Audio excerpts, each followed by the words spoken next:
Minha religião e agora não está nas melhores condições, mas quando é para a gente falar sobre a palavra do Senhor, glória a Deus, não tem motivos para que a gente recuse. Não há motivos para que uma voz rouca seja obstáculo. A palavra do Senhor ela precisa ser pregada, a palavra do Senhor ela precisa ser anunciada. E mais que os irmãos já levem, irmãos roucas, mas se atentem à palavra de Deus e com certeza ela vai edificar os irmãos. Irmãos, nosso texto base nessa noite vai ser em 2 Reis, capítulo 20. Nós vamos ler uma parte do versículo 1.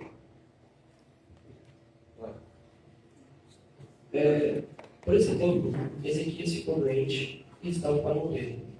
O profeta Isaías, filho de Amós, foi visitá-lo e transmitiu-lhe a seguinte mensagem: assim diz o Senhor, ponha suas coisas em ordem. E aqui existem algumas traduções diferentes, talvez os irmãos vão notar aqui, dizer que esteja, ponha sua casa em ordem, mas você vai morrer e não se recuperará dessa doença. Quando Ezequias ouviu isso, virou o rosto para a parede e orou ao Senhor: ó Senhor, lembra-te de como sempre te servi, com fidelidade e devoção, e de como sempre fiz o que é certo aos teus olhos. Depois o rei chorou amargamente. Então, antes que Isaías deixasse o pátio intermediário, recebeu esta mensagem do Senhor: volte a Ezequias, líder de um povo, e diga-lhe assim, assim diz o Senhor, assim diz o Senhor, o Deus de seu antepassado Davi. Ouvi sua oração e suas lágrimas, vou curá-lo daqui a 3 dias, você sairá da cama e irá ao templo do Senhor. Acrescentarei 15 anos à sua vida e levarei você e essa cidade do rei da Síria. Defenderei essa cidade por causa da minha honra e por causa do meu servo Davi. Então Isaías disse: preparem uma pasta de figos. Os servos de Ezequias fizeram a pasta e espalharam sobre sua ferida. E Ezequias se recuperou. Ezequias tinha perguntado a Isaías: que sinal o Senhor dará como prova de que ele vai me curar e de que irei ao templo do Senhor daqui a 3 dias? Isaías respondeu: este é o sinal do Senhor de que cumprirá o que prometeu. Você prefere que a sombra do relógio do sol avance 10 graus ou recue 10 graus? É natural que a sombra avance, disse Ezequias. Isso seria fácil. Faça voltar 10 graus. E o profeta Isaías orou ao Senhor e ele fez a sombra recuar 10 graus no relógio de sol de Acás. Glória a Deus! Aleluia! Irmãos, eu vou ler mais alguns textos, só para vocês familiarizar quem era o Ezequias. Acredito que todos já conhecem, mas eu vou estar lendo alguns versículos, os irmãos podem acompanhar. Quem era o rei Ezequias, né? Nós vamos ver no capítulo 18, diz aqui já desde o início: Ezequias era filho de Acás e começou a reinar em Judá no 3º ano do reinado de Josias, filho de Elá, rei de Israel. Ficou 25 anos, tinha 25 anos quando começou a reinar, e reinou em Jerusalém por 29 anos. Sua mãe se chamava Abi e era filha de Zacarias. Ezequias fez o que era certo aos olhos do Senhor, como seu antepassado Davi. Removeu os santuários idólatras, quebrou as colunas sagradas e derrubou postes de Aserá. Despedaçou a serpente de bronze que Moisés havia feito, pois os israelenses queimavam incenso para ela. A serpente de bronze se chamava Leostão. Ezequias confiava no Senhor, o Deus de Israel. Não houve ninguém como ele entre todos os reis de Judá, nem antes nem depois. Ezequias se apegou ao Senhor, não se afastando dele, e teve cuidado de obedecer a todos os mandamentos que o Senhor tinha ordenado por meio de Moisés. Assim, o Senhor estava com Ezequias e ele era bem sucedido em tudo o que fazia. Rebelou-se contra o rei da Síria e não lhe pagou tributo. Derrotou os filisteus até Gaza e seu território. desde o menor posto de vigilância até a maior cidade fortificada.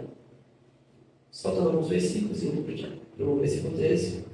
No 14º ano do reinado de Ezequias, Senaqueribe, o rei da Síria, atacou as cidades fortificadas de Judá, muito que exigiu. O rei da Síria exigiu 10.000 que ele havia coberto com ouro e entregou tudo ao rei da Síria. Apesar disso, o rei da Síria enviou Laquis, seu comandante-chefe, seu comandante de campo e seu porta-voz, juntamente com o grande Laquis, mas ele enviou os seguintes 3 oficiais ao encontro deles: Eliaquim e Jeoá, filho de Asaf, o historiador do reino. Versículo 28. Então o porta-voz levantou-se e gritou em hebraico: ouça esta mensagem do grande rei da Síria. Assim diz o rei: não deixem que Ezequias os engane. Ele jamais será capaz de livrá-los do meu poder. Não deixem que ele os convença a confiar no Senhor, dizendo: certamente o Senhor nos livrará. E essa cidade jamais cairá nas mãos do rei da Síria. Capítulo 19. Quando o rei Ezequias ouviu esse relato, rasgou suas roupas, vestiu-se com panos, sacos de panos, e entrou no templo do Senhor. Enviou Eliaquim, o administrador do palácio, Senã, o secretário da corte, e os principais sacerdotes, todos vestidos com pano de saco, ao profeta Isaías, filho de Amós. Eles lhes disseram: assim diz o rei Ezequias, hoje é um dia de angústia, insulto e humilhação. É como quando a criança está presa a nascer, mas a mãe não tem forças para dar à luz. Contudo, talvez o Senhor, seu Deus, tenha ouvido o porta-voz que o rei da Síria enviou para desafiar o Deus vivo e o castigue por suas palavras. Por favor, ore por nós que restamos. Depois que os oficiais do rei Ezequias transmitiram a mensagem ao profeta Isaías, ele respondeu: digam ao rei, e assim diz o Senhor: não se assuste com os insultos que os mensageiros do rei da Síria lançaram contra mim. Eu mesmo cheguei contra o rei da Síria, e ele receberá notícias que o farão voltar para a sua terra. Ali eu providenciarei que ele seja morto à espada. Então, meus irmãos, basicamente, o Ezequias é filho de Acaz, provavelmente, se não me enganar, 13º rei de Judá. Começou o seu reinado aos 25 anos, reinou por 29 anos. Ele removeu todas as imagens, os altares idólatras, e fazia o que era bom e agradável aos olhos de Deus. E, como diz no capítulo 18, versículo 5, não havia nenhum como ele entre os reis de Judá. Ele era um rei que tinha uma vida de oração. E quando surgiu uma situação onde ele não poderia lidar sozinho, ele entregou a Deus para que fosse feita a vontade do Senhor. Então, somente para poder introduzir aqui quem era o rei Ezequias, nós vamos seguir pelo texto base novamente.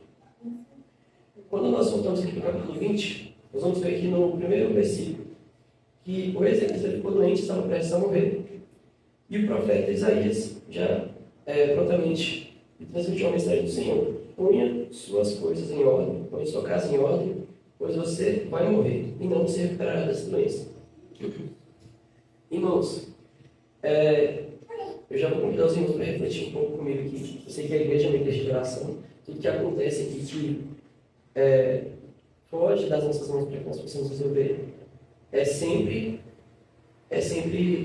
feito uma lista de oração. Os irmãos oram e nós sempre vemos o agir de Deus. E isso, às vezes, coisas mais simples como uma vida profissional, às vezes algo não tão emergencial, mas imagine uma situação onde nós sempre vamos orar por saúde, por cura. E normalmente quando nós recebemos uma mensagem dessa de um médico, nós vamos a uma consulta, fala: olha, você está sentindo, você tem isso, isso e isso, talvez isso seja grave. Nós sempre temos ao Senhor para recorrer. Mas imaginem nessa situação onde o Ezequias recebeu essa mensagem diretamente do Senhor, falando que você vai morrer. Como seria a sua reação, meus irmãos? imagine a situação onde ele recebeu essa mensagem. E ao único que ele poderia recorrer, que seria o Senhor, era quem já teria lhe dado essa mensagem. Mas assim, nós vamos ver aqui. Versículo 2. Quando Ezequias ouviu isso, virou o rosto para a parede e orou ao Senhor. Ó Senhor, lembra-te de como sempre te servi, com fidelidade, devoção, e de como sempre fiz o que é certo aos teus olhos. Depois o rei chorou amargamente. E aqui, de imediato, nós vemos que o Ezequias, ele recebe essa mensagem de que ele não se recuperaria de uma doença e que ele morreria. No versículo seguinte, ele já se prostra ao Senhor, relembra o Senhor. E aqui eu imagino que já no coração do rei Ezequias já havia a intenção de que talvez o Senhor se compadecesse da situação dele. Então ele ora ao Senhor, fala ao Senhor que o Senhor com devoção, com dedicação. E sempre fiz o que era certo aos teus olhos. Em seguida, o rei chorou amargamente. Isso mostra versículo 13. E perceba que a oração e as lágrimas de Ezequias, elas já foram vistas aqui. Que antes mesmo que o profeta Isaías saísse do pátio intermediário, o Senhor o alertou para que voltasse e entregasse uma nova mensagem para o rei Ezequias. No versículo 4. Então, antes que Isaías deixasse o pátio intermediário, recebeu essa mensagem do Senhor. Volte a Ezequias, líder do meu povo, e diga-lhe assim. E diga-lhe, assim diz o Senhor, o Deus de seu antepassado Davi. Ouvi sua oração e vi suas lágrimas. Vou curá-lo e daqui 3 dias você sairá da cama e irá ao templo do Senhor. Aqui, beleza, né, irmãos? O Senhor ouviu a oração, já ele anunciou o juiz, você vai morrer dessa doença. O irmão orou, ele chorou. O Senhor ouviu a oração, viu as lágrimas do Ezequias e já, antes mesmo que o profeta saísse de lá, já volta lá e corrige isso aqui. Uma errada. Então, o profeta Isaías retorna, ele informa que o Senhor iria curá-lo, em 3 dias ele se levantaria e voltaria ao templo. No versículo 6, nós vamos ver aqui. Acrescentarei 15 anos à sua vida e livrarei você e essa cidade do rei da Síria. Defenderei essa cidade por causa da minha honra e por causa do meu servo Davi. Aqui, meus irmãos, não só ele recebe já uma mensagem do Senhor informando que ele seria curado, informando que ele se levantaria da cama daquela doença que inicialmente o mataria, e o Senhor já fala, olha, além da cura, você ainda vai ter mais 15 anos de bônus. E ele recebe essa mensagem. Engraçado é que tudo acontece muito rápido. Recebe uma mensagem de juízo que ia morrer. Recebe uma conversão ali sobre que o Senhor curaria. E além disso, o Senhor ainda abençoou com mais 15 anos de vida. No versículo 7 em diante, nós vamos ver. Então Isaías disse: prepare uma pasta de figos. E os servos de Ezequias fizeram a pasta e espalharam sobre sua ferida. Ezequias se recuperou. Ezequias tinha perguntado a Isaías que sinal o Senhor daria como prova de que o Senhor dará como prova de que ele vai me curar e de que irei ao templo do Senhor daqui a 3 dias.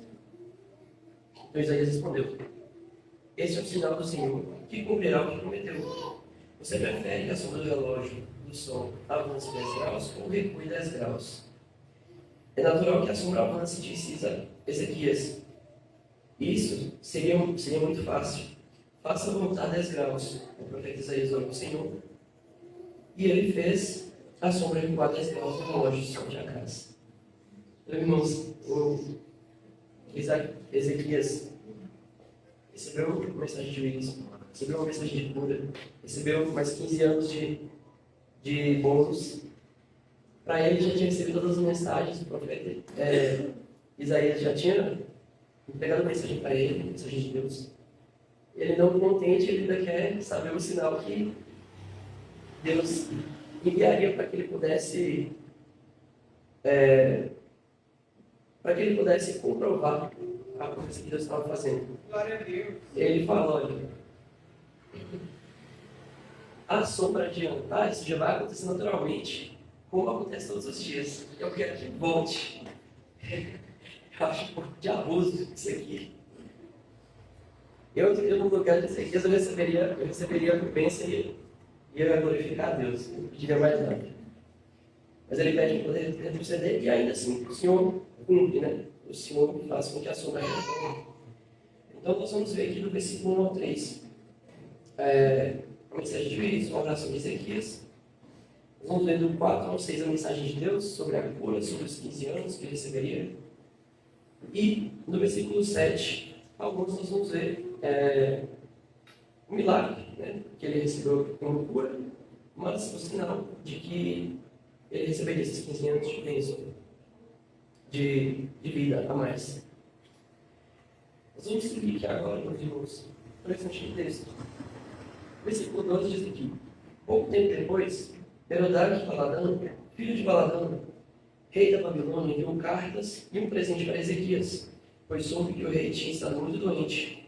Ezequias recebeu os mensageiros babilônios, eles mostrou tudo o que havia na casa do tesouro: a prata, o ouro, as especiarias e os óleos aromáticos.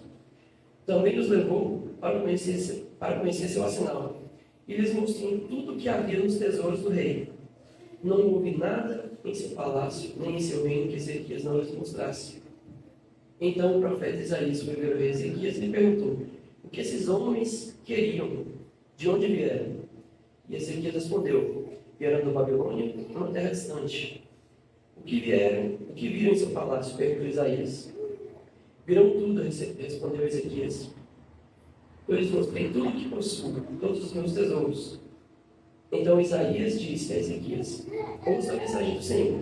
Está chegando o dia em que tudo em seu palácio, todos os tesouros são antepassados, que seus antepassados acumularam até agora, será levado para a Babilônia. Não ficará coisa alguma, diz o Senhor. Até mesmo diante de seus descendentes serão levados, até mesmo alguns de seus descendentes serão levados para o exílio. Eles se tornarão eunucos e servirão no palácio do rei da Babilônia. Versículo 19. Ezequias disse a Isaías: a mensagem do Senhor que você transmitiu é boa, pois o rei pensava: pelo menos haverá paz e segurança durante a minha vida. Os demais acontecimentos do reinado de Ezequias incluem a extensão de seu poder, e como construiu uma represa e cavou um túnel para abastecer a cidade com água, são registrados no livro da História dos Reis de Judá. Ezequias morreu e se reuniu com seus antepassados, e seu filho Manassés foi seu sucessor. Então aqui, meus irmãos, desde o versículo 1, desde o versículo 1 do capítulo 20, o profeta Isaías já frisa a importância de o rei Ezequias colocar sua casa em ordem, colocar sua vida em ordem. E mesmo após ele receber a cura do Senhor, mesmo após ele confirmar que o Senhor cumpriria por mais 15 anos de vida para ele, que o Senhor daria mais 15 anos de vida a ele, ao invés de focar nesse aspecto, ao invés de ser direcionado, ser norteado a buscar organizar a sua vida, colocar a sua casa em ordem, nós vamos aqui do versículo 12 até o versículo 18, que a preocupação dele foi em mostrar tudo que havia em seu reino. Então, uma vez que o rei Ezequias se preocupou em mostrar tudo que havia em seu palácio, toda a riqueza, seu arsenal, tudo aquilo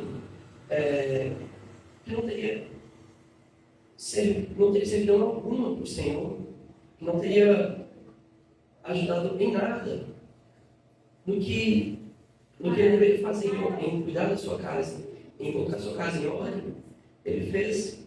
Então, o profeta Isaías dá mais uma mensagem de juízo para ele. Está chegando o dia em que tudo em seu palácio, todos os tesouros que seus antepassados acumularam até agora, será levado para a Babilônia. Não ficará coisa alguma, diz o Senhor. Até mesmo alguns de seus descendentes serão levados para o exílio, se tornarão eunucos e servirão no palácio do rei da Babilônia. Então nós vemos aqui que os homens viram tudo que o rei Ezequias tinha reino, no seu palácio, sabiam o que tinham e, eventualmente, com uma mensagem de juízo, o rei Ezequias teria toda a riqueza que seus antepassados acumularam, levada para a Babilônia. E um ponto aqui, no versículo 18, que diz: até mesmo alguns de seus descendentes serão levados para o exílio, e eles se tornaram eunucos e servirão no palácio do rei da Babilônia. Uma parte da mensagem que eu quero trazer de hoje, irmãos, é que colocar nossa casa em ordem, colocar nossa vida em ordem, quando, principalmente pelo versículo 1 que o profeta Isaías frisou com o rei Ezequias, colocar a nossa casa em ordem é fazer a vontade do Senhor. Então, a partir do momento que nós deixamos de fazer a vontade do Senhor, nós deixamos de fazer o que é agradável aos olhos dele, nós estamos passíveis de sofrer consequências. E veja que no versículo 18 diz que seus descendentes serão levados para o exílio. Os seus filhos, os seus netos serão levados para o exílio. Se tornaram eunucos, para que não ameaçassem o reino do rei da Babilônia, e serviriam no palácio do rei da Babilônia. No versículo 19, o Ezequias diz: a mensagem do Senhor que você transmitiu é boa, pois o rei pensava, pelo menos haverá paz e segurança durante a minha vida. Então, naquele momento, o que o rei Ezequias pensou foi: poxa, o Senhor me deu mais 15 anos, dentro desses 15 anos eu vou ter paz e segurança. Então, independente do que vai acontecer depois, essa mensagem é boa para mim. E isso é muito triste de ver, porque perceba que ele viu milagre na vida dele, ele viu ele recebeu a mensagem do Senhor, falando claramente para que ele colocasse a casa dele em ordem. E ele negligenciou isso. Ele ignorou essa direção do Senhor.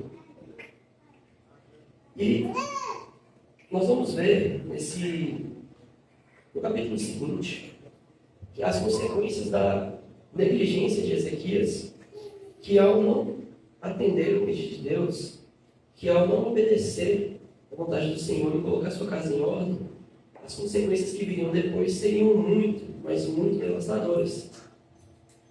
E indo para o capítulo 21, nós vamos ler aqui: Manassés tinha 12 anos quando começou a reinar, e reinou em Jerusalém por 55 anos.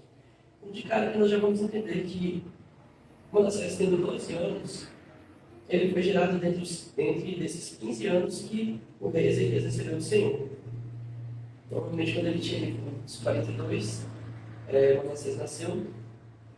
E, novamente, nós vamos ver aqui, na sequência, sua mãe se chamava Efzibá. Manassés fez o que era mal aos olhos do Senhor e seguiu práticas detestáveis das nações, as práticas detestáveis das nações que o Senhor havia expulsado diante dos reis, diante dos israelitas. Reconstruiu os santuários idólatras que seu pai Ezequias havia destruído, construiu altares para Baal e ergueu um poste de Aserá, uma capa que o rei de Israel havia feito. Também se curvou diante de todos os astros dos céus e lhes prestou culto. Então, de cara aqui, meus irmãos, nós vamos ver que Manassés foi contra tudo que o rei Ezequias tinha feito em vida. No momento, antes dele receber a mensagem de juízo, ele não se recuperaria de uma doença. Até aquele momento ali, nós vimos que o rei Ezequias ele buscava viver de forma reta, de forma íntegra, de forma temente, devota ao Senhor. E de cara aqui, tudo que ele buscou fazer, o filho dele, Manassés, já desfez tudo. Começou a praticar coisas detestáveis, como diz a palavra.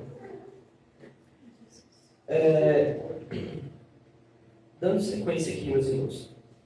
Os altares idólatras no templo do Senhor, sobre o qual o Senhor tinha dito: meu nome permanecerá em Jerusalém para sempre.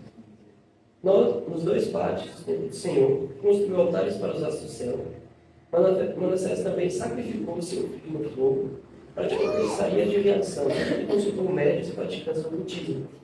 Fez muitas coisas perversas aos olhos do Senhor, e com isso provocou sua ira. Manassés chegou a fazer uma imagem esculpida da deusa Aserá e colocá-la no templo sobre o qual o Senhor tinha dito a Davi e a seu filho Salomão: meu nome será honrado para sempre neste templo em Jerusalém, a cidade escolhida entre todas as tribos de Israel, se os israelitas tiverem cuidado de obedecer aos meus mandamentos. Todas as leis que meu servo Moisés lhe deu, não os expulsarei desta terra que dei a seus antepassados. Mas o povo se recusou a ouvir, e Manassés os levou a fazer coisas piores do que as nações que o Senhor tinha destruído quando os israelitas entraram na terra. Então o Senhor disse por meio de seus servos, os profetas: Manassés, rei de Judá, fez muitas coisas detestáveis e ainda mais perverso do que os amorreus que habitavam nessa terra antes de Israel, e fez o povo de Judá pecar com seus ídolos. Portanto, assim diz o Senhor, o Deus de Israel: trarei desgraça tão grande sobre Jerusalém e Judá, que fará atingir os ouvidos daqueles que ouvirem a respeito. Julgarei Jerusalém de acordo com o mesmo critério que usei para julgar Samaria e a família de Acabe. Limparei Jerusalém como quem limpa o prato e depois vira de cabeça para baixo. Rejeitarei até mesmo o remanescente de meu povo e o entregarei a seus inimigos como despojo. Pois eles fizeram o que era mal aos meus olhos e provocaram minha ira, desde que seus antepassados saíram do Egito. Além de levar o povo de Judá a pecar e fazer o que era mal aos olhos do Senhor, Manassés assassinou muitos inocentes até encher Jerusalém do sangue deles, de uma extremidade a outra.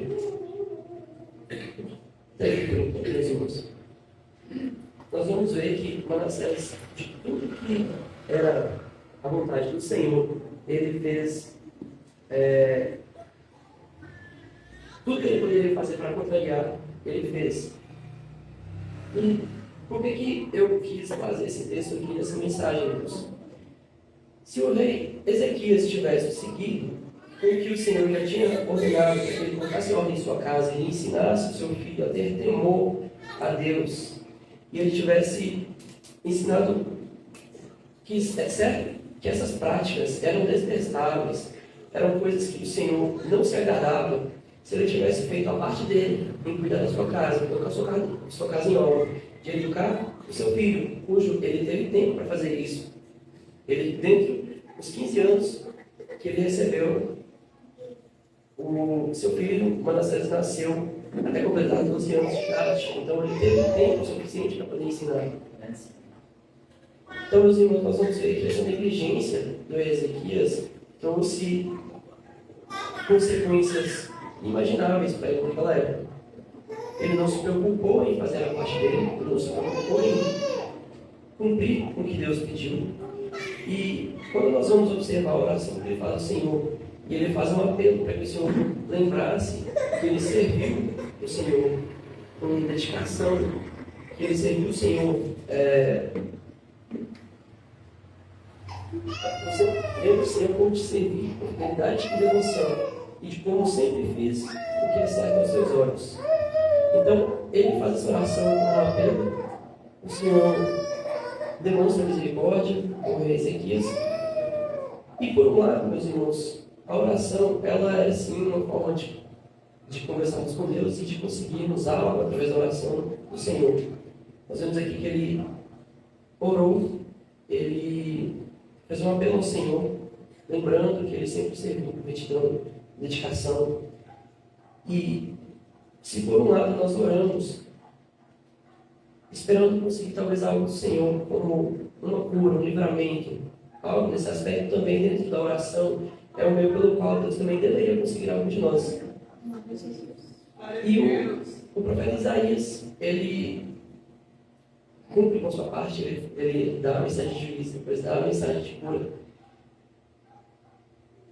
Mas a primeira mensagem que ele recebeu sobre colocar sua casa em ordem, ela não foi desfeita. O primeiro direcionamento não foi desfeito.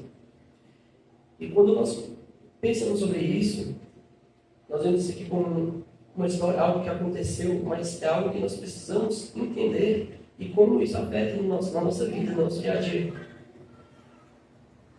Parem para pensar, meus irmãos. Hoje nós estamos aqui, nós somos, tem aqui pais, filhos, existem netos, e existe em todos os lugares toda uma geração de famílias, entre pais, filhos, netos, avós. E uma vez que uma pessoa decide a não fazer, não cumprir, não seguir a vontade do Senhor, não viver o caminho que o Senhor deixou para nós tirarmos, é inserir muita irrupção naquela geração do temor ao Senhor. Nós temos o costume de aderir o que nós entendemos dos nossos pais, o temor ao Senhor dos nossos pais. Nós vamos ver diversas passagens da Bíblia está como um pai de fulano disse isso, como um pai de fulano disse aquilo. Nós vamos ver muitas mensagens desse aspecto para que realmente nós pudéssemos seguir uma linhagem. E uma linhagem, uma geração sendo criada um temor a Deus. Uma geração sendo criada, sendo dedicada ao Senhor.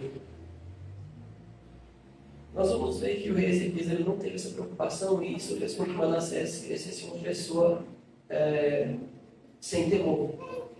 Então nós vamos ver aqui no capítulo 21 inteiro que foi um período de muita idolatria, muita apostasia. Foi uma geração inteira que não teve temor ao Senhor. E tudo isso poderia ter sido evitado se o rei Ezequias, com a bênção que ele recebeu de viver mais 15 anos, tivesse colocado sua casa em ordem. Então existe uma continuidade geracional nessa mensagem que, uma vez que passado de pai para filho, o temor que deveria ter ao Senhor não foi passado, fez com que uma geração inteira vivesse em pecado.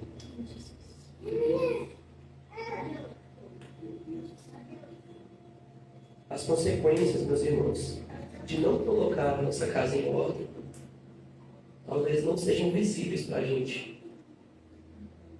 Talvez nós pensamos, eu estou servindo ao Senhor aqui hoje, eu pretendo ensinar, eu não sou pai ainda, mas eu pretendo ensinar meus filhos, assim como os irmãos vivem a ensinar aos seus filhos.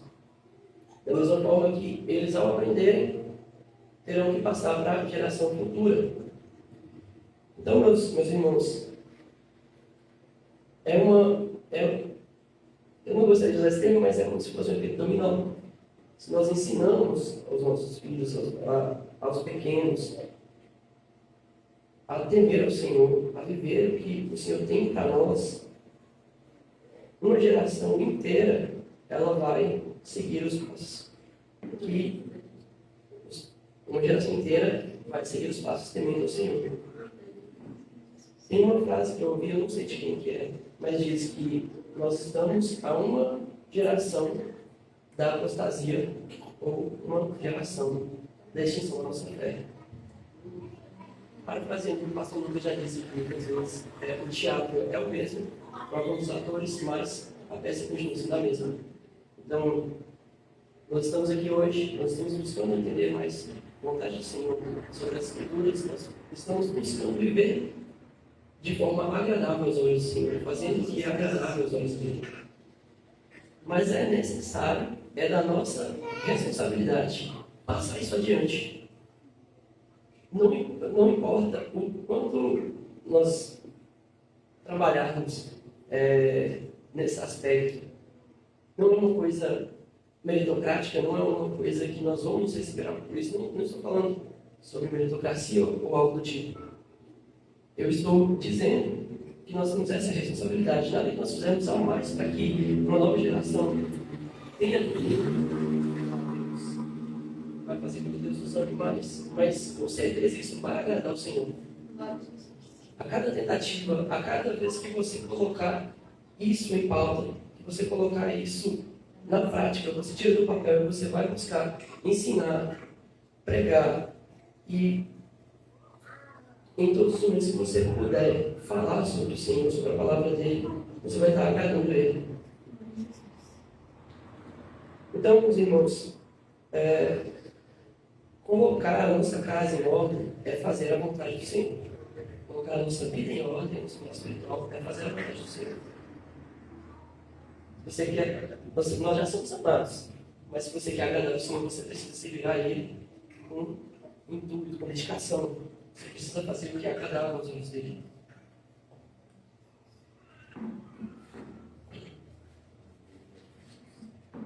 Fazer, meus irmãos, a vontade do Senhor não se trata de fazer algo porque nós vamos merecer algo. Se trata do que Deus merece. Se trata exatamente da excelência que nós precisamos entregar ao Senhor para servir. Então, colocar a nossa casa em ordem, com certeza, deveria nos preocupar a ponto de filtrarmos isso todos os dias na nossa vida. Não é algo que nós devemos pensar hoje e talvez você saia desse culto, talvez você lembre disso hoje, mas ao decorrer da semana você se esqueça, mas tente colocar isso como um filtro para que você possa enxergar isso todos os dias.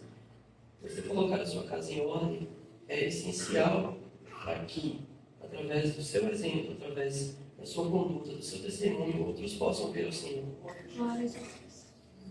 Então, é fazer a vontade do Senhor, que é agradável aos olhos dele. Nós precisamos pensar no que nós vamos deixar aqui, meus irmãos, quando nós partirmos. E aqui, toda vez que eu falo sobre baixar, agora eu lembro do irmão Judá. Ele citando, falando, irmãos, não é uma ameaça, não estou dizendo que vai acontecer, mas se você partir hoje, você está em dia com Jesus, se Jesus voltar hoje, sua casa está em ordem. Ele não falou exatamente isso, mas eu peguei uma parte dele. Então, o que nós deixaríamos, irmãos? Se nessa geração que nós vivemos, se nesse momento nós podemos contribuir para que a obra do Senhor seja feita e mais pessoas sejam alcançadas pelo amor do Senhor, nós devemos fazer. É nossa responsabilidade, assim como muitos sofreram para trazer essa mensagem até nós. Então, se é um encorajamento em busca de um avivamento, um encorajamento para que mais pessoas, nem que seja aos poucos, viram um culto, ouviram uma mensagem, ou você possa orar no seu trabalho, no seu ambiente de estudo, para que você possa fazer a vontade do Senhor, buscando sempre agradar a Ele, fazer o que é agradável aos olhos dele. Então nós temos sempre duas escolhas: viver uma vida colocando a nossa casa em ordem, fazendo o que é a vontade do Senhor, ou nós podemos viver de forma negligente e causando cada vez mais uma consequência, como no capítulo 21 diz, sobre idolatria e apostasia, e todo tipo de pecado a mais que vier a partir disso.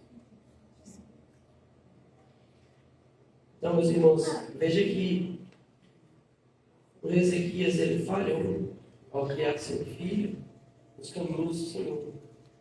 No caminho, na verdade. Nós vamos ver em Provérbios, capítulo 14, versículo 12, meus irmãos. Diz: há caminhos que parecem que para o homem considera correto, mas que acabam levando a estrada da morte.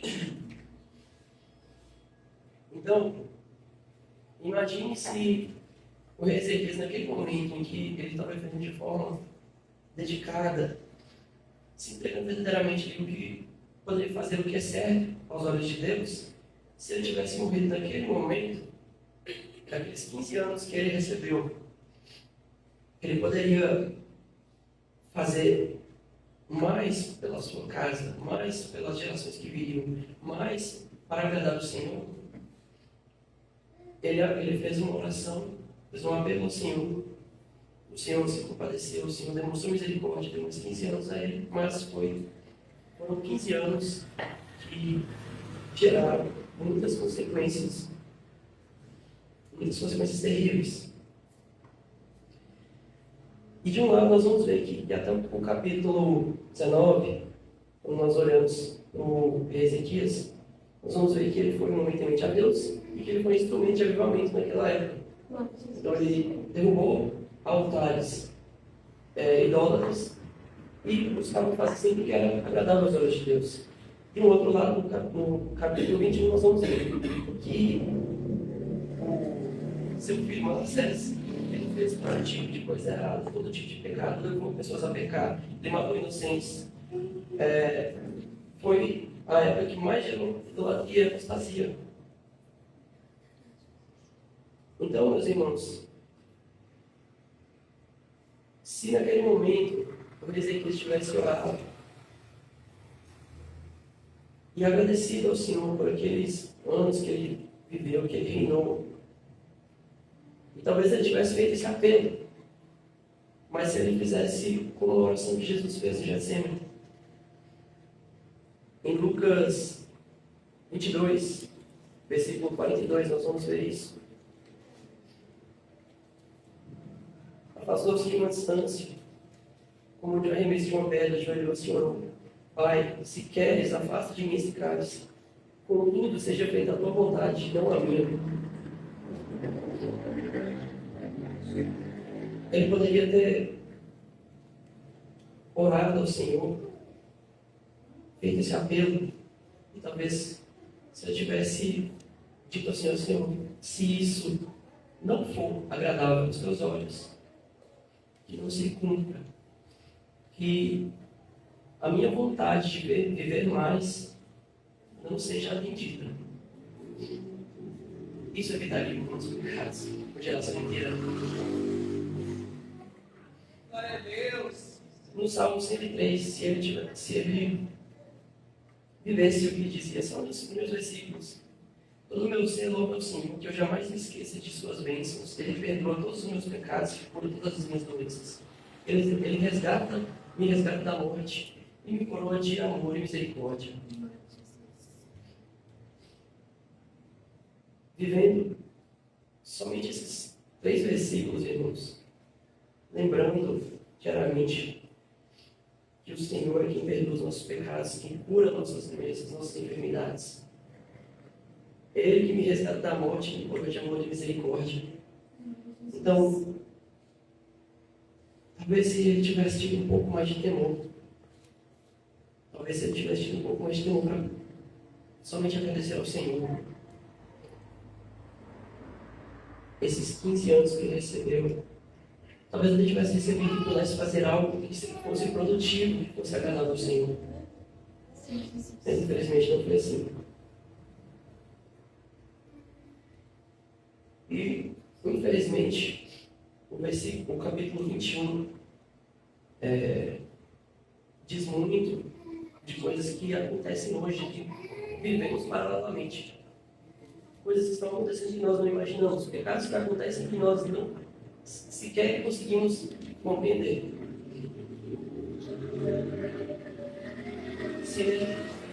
Assim como diz o livro de Provérbios também, mais uma passagem muito boa para esse aqui.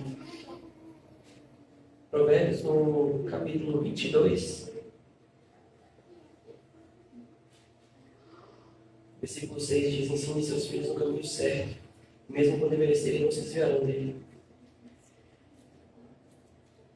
Ele tinha o tempo, ele tinha as condições, ele tinha toda uma situação favorável para que ele educasse o seu filho, ensinasse acerca da palavra e temor a Deus. Então, esse é um ponto muito importante que nós devemos tratar com muita seriedade, que é realmente ensinar os pequenos a caminhar no caminho certo. Glória a Deus, aleluia. Indo ainda na perspectiva do capítulo 21, meus irmãos, toda essa vida de apostasia, de idolatria, é algo que acontece muito hoje. Infelizmente, nós vivemos em paralelo a isso. Veja o que diz aqui em 1 Timóteo, capítulo 4, do 1 ao 5.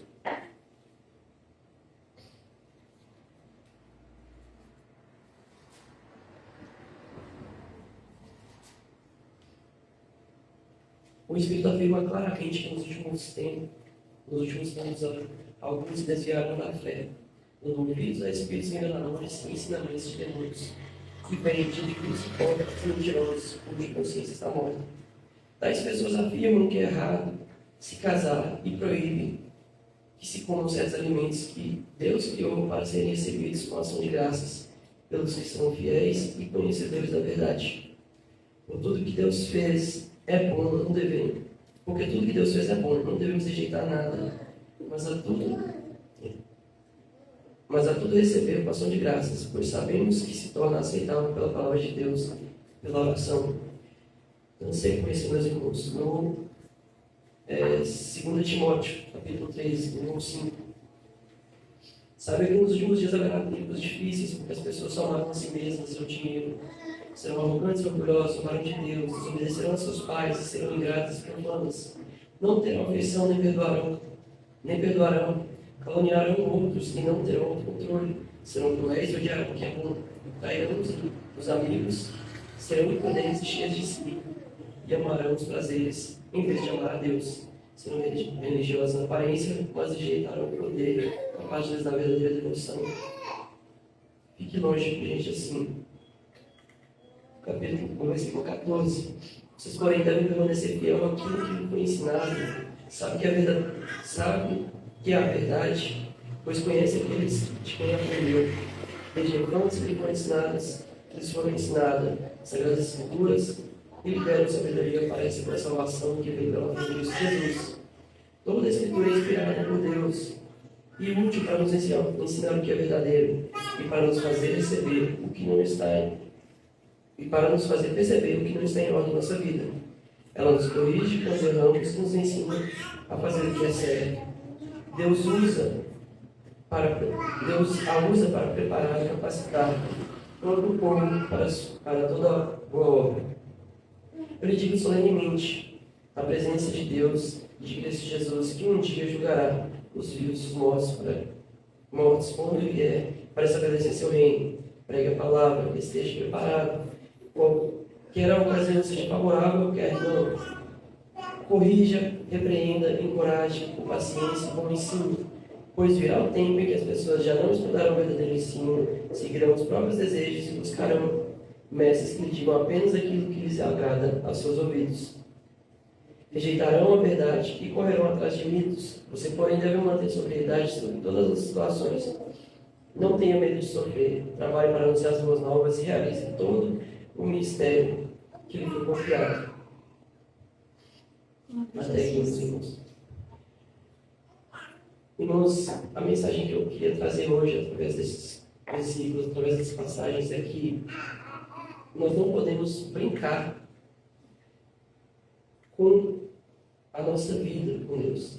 Nós não podemos dar espaço para que nós vivamos em negligência. Nós precisamos olhar para esse texto, ver a história do rei Ezequias e tirar de lição.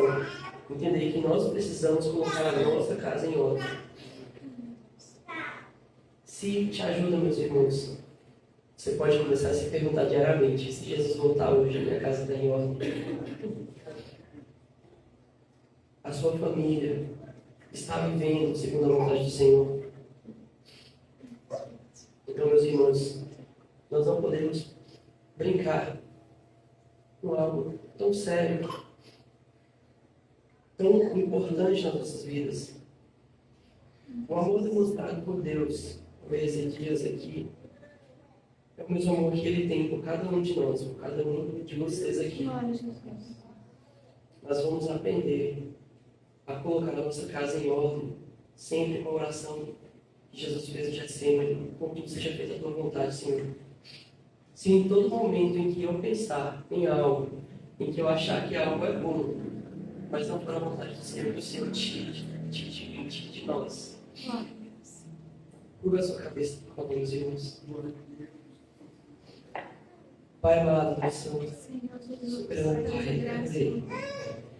Eu peço a Ti, Senhor, que em nome do Senhor Jesus, em todos os momentos, Pai amado, em toda mensagem, em todo direcionamento que recebemos de Ti, Senhor, nós possamos viver de forma intensa, com vontade, a fim de agradar, a fim de servir, a fim de entregar a Ti, Senhor, que é devido, da forma como o Senhor merece, com excelência, Senhor.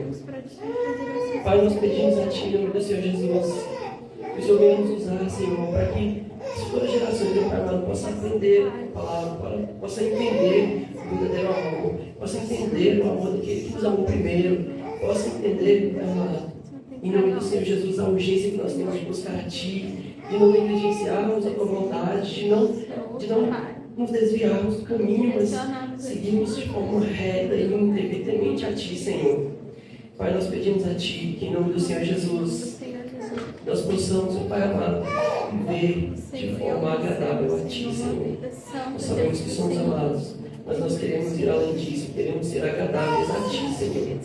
Nós queremos fazer a Tua vontade, em todo momento, a Ti, fazendo o que é agradável aos Teus olhos, em nome do Senhor Jesus. Continue, Senhor, nos guiar. Meus irmãos, espero que essa mensagem tenha tocado seu coração. Espero que você possa entender a urgência de cuidar da sua casa, de colocar a sua casa em ordem. Não se limite somente na sua casa. Vá para o vizinho, se possível. Fale sobre o amor de Deus. Fale sobre a urgência que nós temos de buscar. O tempo de juízo é chegado, nós não sabemos quando Jesus volta, mas é importante que nós estejamos preparados. Amém? Amém. Eu agradeço a oportunidade do Senhor Jesus. Aleluia, glória a Deus. Aleluia, Jesus. Glória ao nome do Senhor Jesus, que Deus em Cristo abençoe ricamente nosso irmão Ricardo. Meus irmãos, até esse momento, o Senhor ainda não me direcionou para uma série de mensagens específicas para a igreja. Mas o Senhor governa a igreja. Então, nós estamos ouvindo uma série de pregações nos chamando a obedecer mais ao Senhor. Nos chamando mais a analisar a nós mesmos. Nos chamando mais a levar uma vida mais responsável. Então, irmãos, não vamos endurecer os nossos corações diante do Senhor. Amém? Amém. E uma vez é uma coisa que eu sempre batia na tecla, porque eu aprendi assim. Nós podemos, como crentes maduros, irmãos, levar uma vida sem ter um compromisso firmado na igreja. Você consegue ser um crente talvez desigrejado, ser um crente que não serve, vai de vez em quando. Só que você não vai conseguir ensinar seu filho a temer o Senhor se você levar uma vida desse jeito. É uma vida desse jeito. Então, irmãos, vamos colocar a nossa casa em ordem. Em nome de Jesus. Amém? Amém. Glória a Deus, agradecemos que participou do culto online. Estamos orando presencialmente aqui no nome de Jesus.